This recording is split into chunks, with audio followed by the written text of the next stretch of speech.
welcome to the Living LG3 podcast here at Sioux Falls Christian. I'm Rachel Niemeyer, and today we have with us Micha Thompson. Hi, Micha. How are you today? Good. How are you doing, Rachel? Great. Good. So Micha is our athletic director here at Sioux Falls Christian. We would love to hear more about what brought you to Sioux Falls Christian, your journey in athletics, being an athletic director. So yeah, go ahead and share. Well, I had the wonderful opportunity of coaching women's basketball collegiately for 13 years. And at the end of that 13-year stretch, we started to realize that as parents of a 4-year-old, that school's coming and we needed to be thinking of where he was going to be going to school, and just our time as a family was very important to us. So we kind of made a pivot in our careers and decided to try and get back closer to grandparents and all of that. So that led us back to Sioux Falls, where my husband Ryan's from. When we came back to Sioux Falls, this was back in 2019, and we're in the hunt for preschools in this new place before we had even moved. And we happened to call Sioux Falls Christian. They had an opening. And so we came and did a tour, and we walked through the halls, and I know Ryan at once was like, well, you know, like he grew up, he went to Roosevelt, all that. I was like, any school here in Sioux Falls is going to be great. And we knew that. We knew it was just a wonderful place to raise a family. And so we were excited to be here for that. But walking through the halls of Sioux Falls Christian and going through that tour, we almost had tears in our eyes afterwards, just knowing that our son would be loved and prayed over every day, and in an environment where he's walking through the doors and there's Christian music playing. Yeah. That's exactly where you want your kid. Yeah. And we just had this total piece of this is a commitment that we're making as a family, and it felt like home. Absolutely. And your kid to be known, right? Exactly. Yeah. Yep. Yes. Mike and I had the exact same experience. So it's pretty, I'm curious how many families have that. Like you get like the Holy Spirit presence, right? Sure. You could just really sense Absolutely. it. That's really neat. So what eventually brought you here to a role at Sioux Falls Christian? Well, as Quincy, our son, was going through Sioux Falls Christian and getting older, and so we were more familiar with the school. Obviously, we'd come to athletic events, and that was a really fun environment to be a part of. And I was still working in athletics, still collegiately, just not coaching anymore. But understanding this was a really special place where you can, share your faith. Your faith is the main thing, and then athletics is with it. And that's the dream. The dream is to be able to walk alongside young people as they're going through these pivotal life moments, and they're learning and developing. And this is such a fun way to develop them through athletics in a Christian environment. That's what I want to be a part of. Yeah. And so as this job came open, it was like, we got to take a shot at this. Yeah. And also to be under the same roof as Quincy. Well, that's every mom's dream. Right. And so, I went through that process of getting to know the admin and coaches here. And it all worked out exactly how it was supposed to for us. And so we were so excited to be here and be a part of this family in a different way, being through the halls every day, getting to know high school students, middle school students, not just on the elementary side, walking alongside our staff and coaches. It's been a wonderful blessing. Yeah, and it's really neat to hear you talk about how you worded that. You talked about how faith was at forefront of that, and then it was athletics. Yeah. So that gives us insight into even how you run the athletic department, right? Is that God is a forefront. It lines up right with our mission, right? And so it's this beautiful picture that's getting painted. So within that, can you tell us a little bit more about what your role is as an athletic director? So here at Sioux Falls Christian, I oversee both high school and middle school sports. And so anything that requires scheduling, has officials, facility needs, all of that is something that I oversee. If we need to hire coaches or retain coaches, all of those things, that's part of what I do.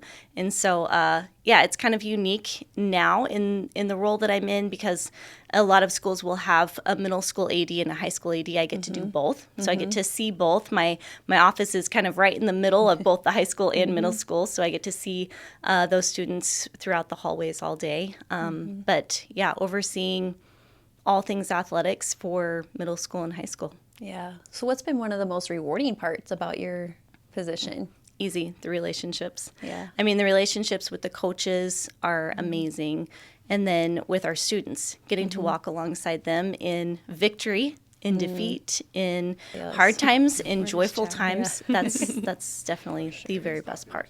Yeah, no doubt. So, Micah, you had just mentioned the athletes, and relationships with them. And such a big part of sports is the relational part of sportsmanship, right? How would you say that would look different inside of our walls, being a Christian school, versus maybe where you've experienced in other spaces? What would you want our athletics, and our athletes to look like when it comes to sportsmanship?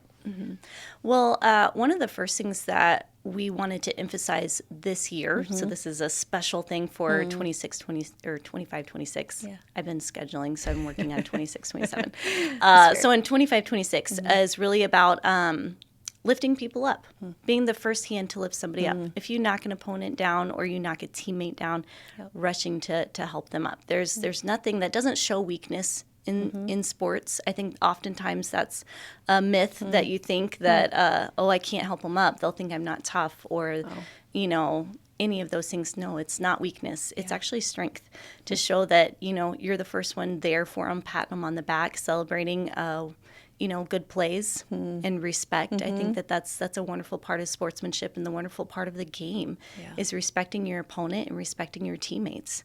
And so sportsmanship looks like patting someone on the back, recognizing that, being the first hand down to pick somebody up, wrapping your arm around them, especially if it's a teammate. That's the best part. Seeing kids supporting one another on the sidelines, on the benches, whatever it may look like, just supporting one another. I think that's great and needed. I think our kids need to be celebrated by each other, by their peers.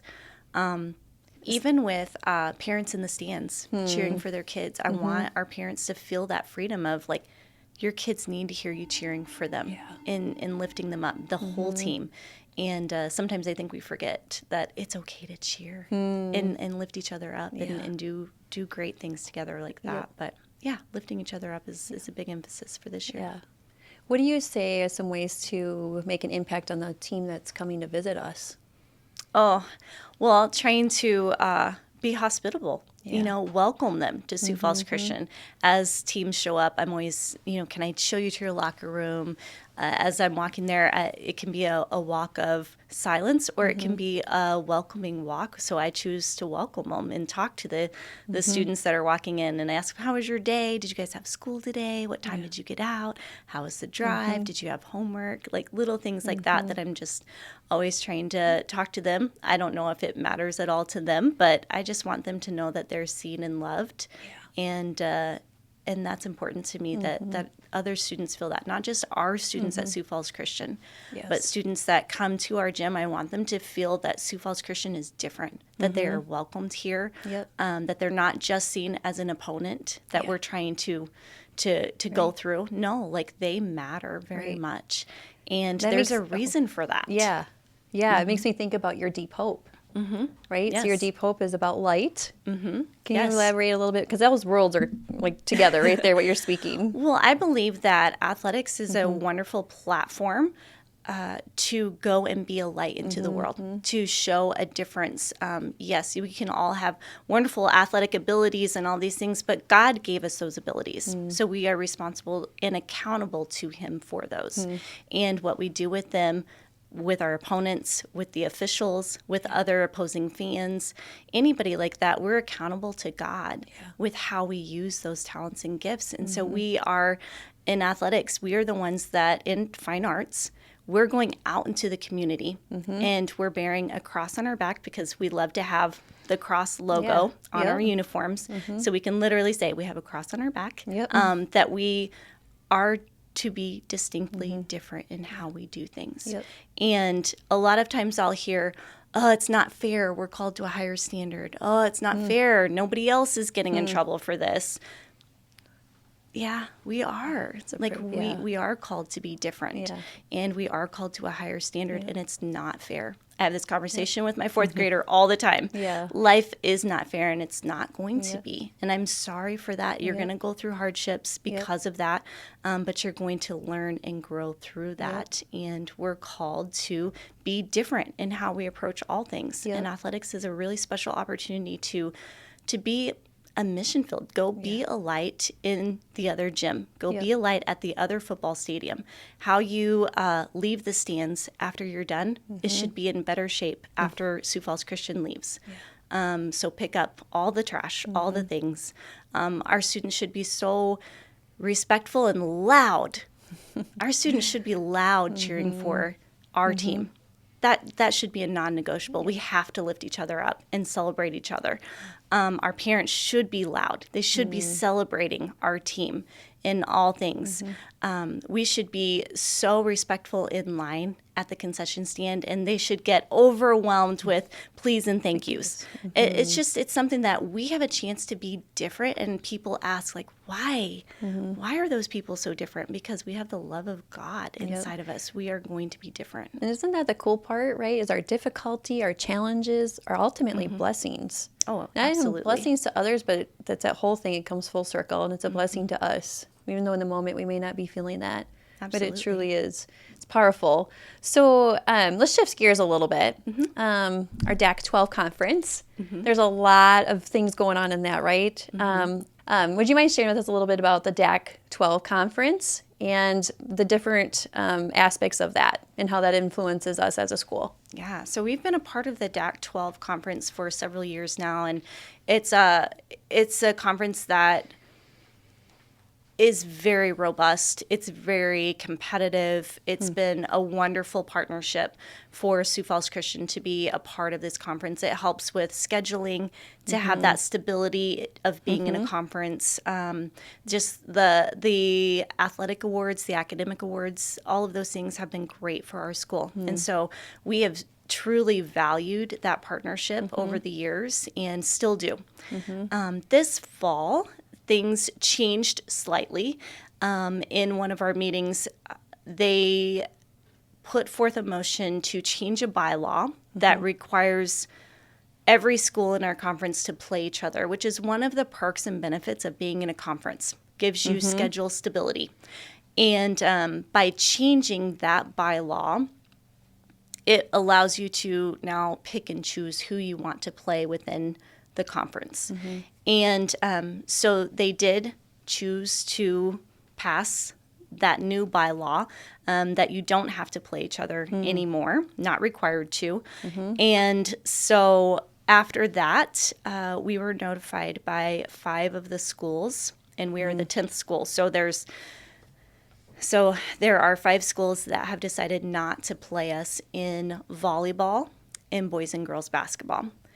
After a week or two of things kind of shifting and settling down a little bit, we were notified by another 2 schools within the conference that they were no longer going to play us in any sports, any levels, and just blanket it.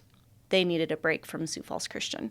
That was the main reasons are because of competitiveness. They're wanting a different. They don't want to play Sioux Falls Christian anymore. One of the reasons that somebody had for that was also that it wasn't good for their community anymore.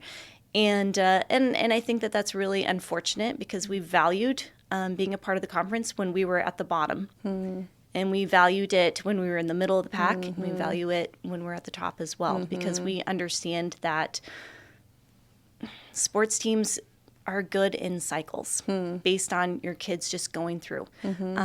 There are certain schools in Class A who are really good right now in volleyball. They have some outstanding players in volleyball. We have a very good volleyball team, but we don't have that caliber of player who is going to go play in Power 5 volleyball at the next level. Fantastic volleyball players. We have great volleyball players, but we're not quite at that level right now in this cycle of our classes that we have. So it ebbs and flows. So we understand that. So it's unfortunate that they're choosing to pause on this scheduling wise. We'll still play them in regions if the matchup calls. We'll still play them at state tournaments if we're matched up against them. That still is fine. But as far as schedules go moving forward in the fall of 26, we will not be playing 5 of those schools anymore. In the regular season? In the regular season. Okay. But we would still be playing at the state level? Yes. At that conference level? So a question some of us might be thinking is, why would we not just opt up into specific sports, kind of based off of where our ability levels are? What would be the why not to? Great question. So we'll look back at, there's actually only been one school who has opted up a level in a sport, and that's Sioux Falls Christian. We're the only school that's ever opted up in SCHSAA history, in South Dakota Activities Association history, and that's in boys soccer. And last year was the first year 2 years ago. My first year was the first year that we competed in AA boys soccer, and it was wonderful for us. It was really good. We had a great competitive season. We made it to, I think we didn't make it to semifinals, so right before that, so quarterfinals. This year, the boys played great, very competitive, and we lost in the semifinals. In a very close match. So again, a great competitive season for us and wonderful. The challenges that go along with that I have discovered that no one kind of foresaw is that scheduling is very difficult. We're penalized for playing too many A schools, but we can't get on the schedules of AA schools because we're not in a conference. So when you opt up in a sport like volleyball or boys basketball, those are the ones that come up all the time.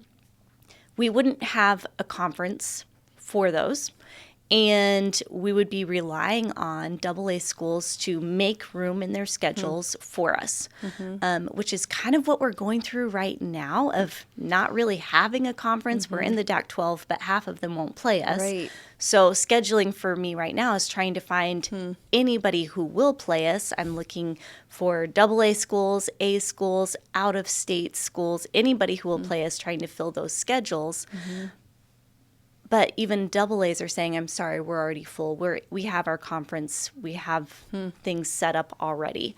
And they get penalized for playing too many A schools, just like we are in soccer.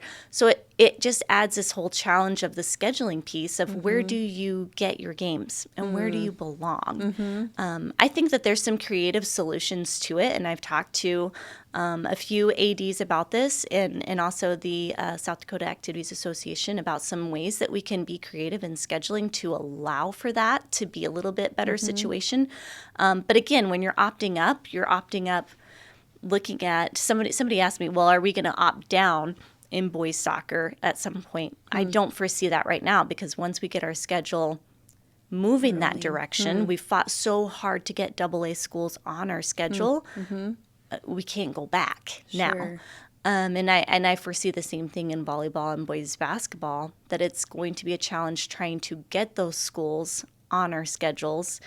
Once you get them there, you have to stay there, and will your talent and strength level and numbers that you have going out for the school support that in the long run. It's really got to be a move that you make thinking for the future. That's where you're going to be for the long haul. Do you see a solution that would be a win-win for everybody involved?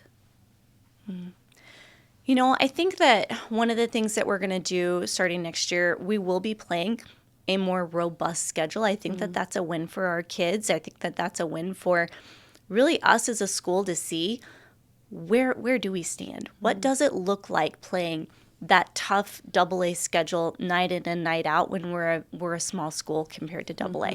We are 100 students short of the minimum that you need to be AA. Well, that's significant when you're looking at playing a Harrisburg or a Brandon Valley night in and night out. Those are tough things to put your kids through. Are kids strong enough, big enough, fast enough, consistently across all levels to sustain that? Because the worst thing that you can see is making that jump and kids not having that success or getting injured, and then they don't go out for the sport anymore. And right now we've got a robust number of students that are going out for sports and going out for more sports. Our kids are going, I laugh because they do fall sports, they do winter sports, and they do spring sports. They do all the sports all the time. Our families are very committed to supporting their kids doing everything, which I think is awesome. You're in high school, you're in middle school, do all of the things. Learn new sports. I think that's awesome. You don't have to just pick one. And I will keep advocating for that. You can do all of it. Do it as much as you can, as long as you can, and have fun with it. But I think that if you go up a level and the competition is different, bigger, stronger, faster, you start to lose that confidence of being able to keep going out for that sport. Micha, thank you for shedding light into a space that's sometimes hard to understand. We don't always get the close-up perspective. And so thank you for diving deep into that with us. To kind of wrap us up, in our gym, we have in big, bold letters, love, grow, go, and glorify, which is our vision as a school, the LG3. Could you share with us what excites you? Like when you came here, let's do it this way. When you came here and you saw that on our wall, and you walked into the gym knowing that this was going to be where a lot of your world took place, right? What went through your mind? It's exciting that you have that on one wall, and on the other side, just to God be the glory in it all. It's a really cool atmosphere that you get to be in, and for our kids to be able to showcase the talents that God's given them in that environment is really special. That you get to pray before games. Yeah. And you get to pray after games. You get to have that community is so important of like-mindedness together. That is really special. And it just strengthens, I think, your students and your family's faith because they're surrounded by it, and it strengthens it. And that's what we want for our kids, to just continue walking alongside them in their faith journey and get to do it from a competitive level. One thing that I talk through with some of our kids, especially middle school boys a lot, is competitiveness. Competitiveness is a great thing. And I always challenge them, don't lose that. Now, it has to be harnessed in the right way where God gets the glory from your competitiveness, that you can love your opponent through your competitiveness. That's a tough one, that you're not taking it too far, that you're not going over the edge where it's not about you, it's about God receiving the glory. That's hard. That's a hard space to be in. And we talk about that with our athletes. But I believe that God created competitiveness. Is there going to be competitive competition in heaven? I sure hope so. I think that that's going to be fun. I think that God enjoys competitiveness. Otherwise, I don't think he would have given it to us. And he's a wonderful creator. Yeah. And so I think of athletics in LG3 of we get to take that competitiveness and that love that God has for us being creative through our sports to other facilities in South Dakota, to other schools in Iowa. Wherever we play, our fans, our kids get to go and do that and be competitive and give God all the glory. I think that our Creator is looking down and he's smiling because of that. Micha, thanks for sharing that. I think this is a great spot for us to wrap up. Is there any last words that you would like to share with our audience today? No, just any of our families that are out there listening, thank you for supporting Sioux Falls Christian Athletics. We love having your kids be a part of athletics and sharing their gifts with us. All right. Thank you for being here. Thanks for having me. And thank you, too, for you guys listening today. Make sure to check out our other podcasts, and we'll see you next time. Have a great day.